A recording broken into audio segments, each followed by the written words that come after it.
हम बात करने वाले हैं एक महत्वपूर्ण प्रश्न के बारे में, जो कि कक्षा 9वीं के हैं, लेकिन 10वीं में पूछते हैं इस प्रश्न को। या तो ऑब्जेक्टिव में पूछ लेंगे या फिर सब्जेक्टिव में। प्रश्न है कि 0.6 पर बार को परिमेय संख्या के रूप में व्यक्त करें। तो आइए इस प्रश्न को हल करते हैं।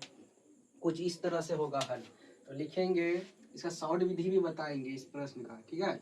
लिखेंगे इसे, लिखेंगे हल। माना x बराबर 0.6 है ना, 0.6666 यानी बार है, यानी 6 पर जो बार है यानी बार बार आ रहा है, ठीक है। इसको बोलेंगे समीकरण एक बोल लेंगे, ठीक है। एक मान लिया हमने। इसी तरह फिर लिखेंगे यहाँ पे क्या, एक अंक के बाद बार है तो 10 से गुना करेंगे। एक अंक के बाद बार है तो क्या बोलेंगे, 10 से गुना करेंगे। लिखेंगे कि समीकरण एक को 10 से गुना करने पर यदि हम 10 से गुना करेंगे समीकरण एक को, देखिए यहाँ पे 10 से गुना कर रहे हैं, 10 गुना x क्या होगा 10x। उसके बाद यहाँ जो है दशमलव, यानी 10 से गुना करेंगे तो यहाँ पे दशमलव आ जाएगा, यानी 6.666 यानी बार बार आते रहेगा। तो समीकरण इसको मान लेंगे क्या, समीकरण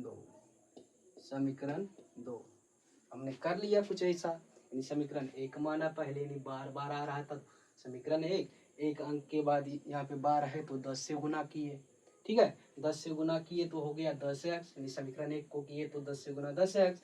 इसके बाद ये जो 6 है इसको 10 से गुना किए तो एक अंक के बाद दशमलव आ जाएगा। तो यहाँ हो जाएगा क्या कि 6.666 यानी समीकरण दो। अब थोड़ा सा लिखना है, यहाँ पे लिखना है क्या कि समीकरण दो में एक को घटाने पर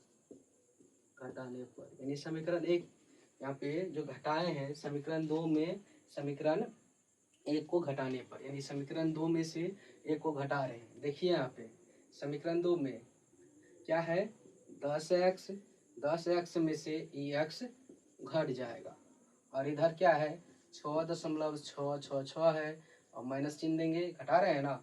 यहाँ पे क्या है 0.666 है, ठीक है। कुछ इस तरह से है। देखिए 10% में से एक ठो x चल गया, यानी 10x में से एक x चल गया तो बचेगा क्या 9x। और यहाँ जो है मेरा कि 666 बोले तो 0 3 बार है तो 0 होगा। उसके बाद यहाँ 6% में 0% गया क्या होगा 6%।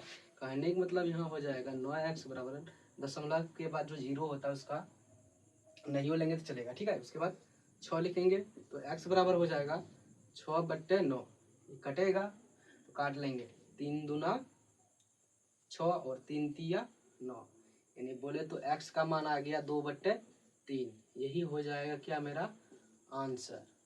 ये तो हो गया सब्जेक्टिव की बात। जब सब्जेक्टिव पूछे तो ऐसे बनाना है, ठीक है। जब ऑब्जेक्टिव में रहे तो इसके लिए शॉर्ट विधि ये है। यहाँ पे देखिए शॉर्ट ट्रिक, इसका शॉर्ट ट्रिक क्या होता है देख लीजिए।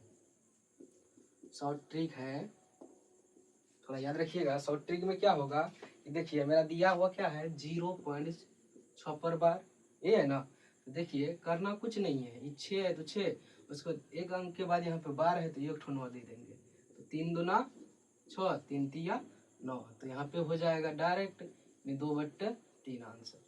देखिए शॉर्ट ट्रिक हुआ। इसी तरह से मैथ सीखने के लिए हमारे इस पेज को फॉलो कीजिए, साथ ही साथ इस वीडियो को दोस्तों के पास शेयर भी कीजिए, ताकि आपके दोस्त भी अच्छे अंक प्राप्त कर सके एग्जाम में।